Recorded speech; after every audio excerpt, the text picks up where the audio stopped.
Assalamualaikum warahmatullahi wabarakatuh. Sebelumnya kami dari kelompok 9 ingin menjelaskan mengenai etika digital. Jadi yang pertama itu mengenai etika digital adalah kemampuan individu dalam menyadari, mencontohkan, menyesuaikan diri, merasionalkan, mempertimbangkan dan mengembangkan tata kelola etika digital dalam kehidupan sehari-hari. Perkembangan era digital memudahkan orang untuk mengakses informasi. Adalah etika digital membantu seseorang untuk mengarahkan sikap dan perilaku etika menjadi sistem nilai dan norma moral yang menjadi pegangan individu atau kelompok. Kemudian, pilar etika digital. Digital skill. Keahlian digital ini fokus pada pengetahuan dasar tentang internet dan dunia maya.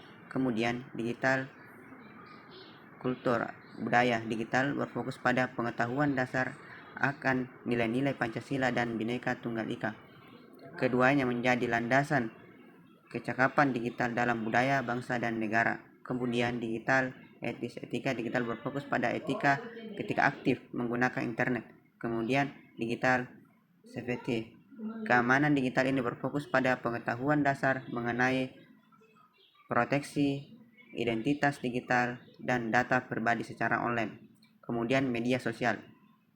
Media sosial adalah sebuah media online dengan para penggunanya bisa dengan mudah berpartisipasi, berbagai dan menciptakan isi meliputi blog, jejaring sosial, wiki, forum, dan dunia virtual.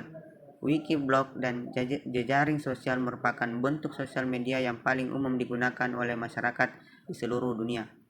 Kemudian pertumbuhan media sosial. Pusatnya perkembangan media sosial kini dikarenakan semua orang seperti bisa memiliki media sendiri. Jika ingin memiliki media tradisional seperti televisi, radio, atau koran dibutuhkan modal yang besar dan tenaga kerja banyak. Maka lain halnya dengan media. Seorang pengguna media sosial bisa menggunakan media sosial dengan jaringan internet, bahkan yang akses lambat sekalipun tanpa biaya besar, tanpa alat mahal, dan dilakukan sendiri. Kemudian kasus yang terjadi pada media sosial. Yang pertama itu maraknya informasi hoax yang terjadi. Yang kedua, masalah keluarga yang diakibatkan sosial media. Yang ketiga, maraknya akun palsu dengan mengatasnamakan orang lain. Yang keempat, maraknya pelecehan, penculikan anak, dan kejahatan lainnya berawal dari media sosial. Kemudian etika dalam penggunaan media sosial. Berikut ini adalah beberapa hal penting etika dalam menggunakan jejaring sosial. Yang pertama itu etika dalam berkomunikasi. Yang kedua, hindari penyebaran sara dan pornografi. Yang ketiga, cross-check kebenaran berita.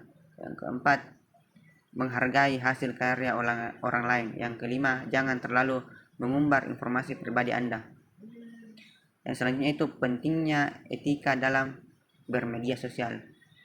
Yang pertama itu etika dalam berkomunikasi dan menyampaikan pendapat. Etika itu memberikan arahan bagaimana saat kita melakukan komunikasi atau berinteraksi dalam berkomunikasi dan berinteraksi sebaliknya kita menggunakan kata-kata yang baik dan sopan dan menghargai pendapat atau provokasi orang lain, tidak menggunakan identitas palsu milik orang lain, serta memperhatikan dengan siapa kita berbicara dan menggunakan bahasa yang tepat.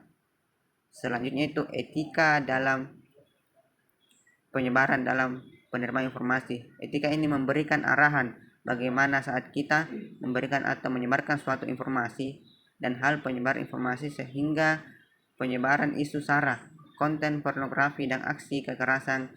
Dan jangan lupa sebelum kita menyebarkan informasi seperti informasi yang kita bagikan ini sudah benar.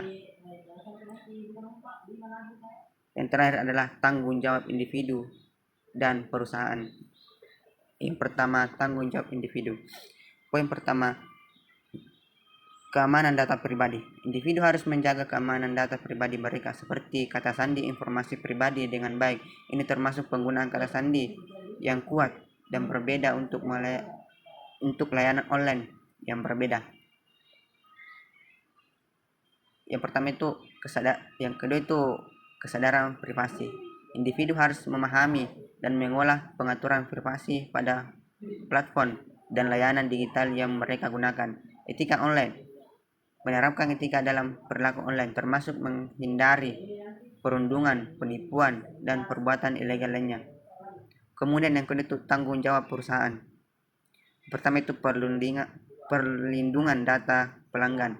Perusahaan harus melindungi data pelanggan baik dengan baik dan mematuhi peraturan perlindungan data yang berlaku. Kemudian keamanan siber, melindungi sistem dan data perusahaan dari serangan siber dengan menerapkan langkah-langkah keamanan yang memadai.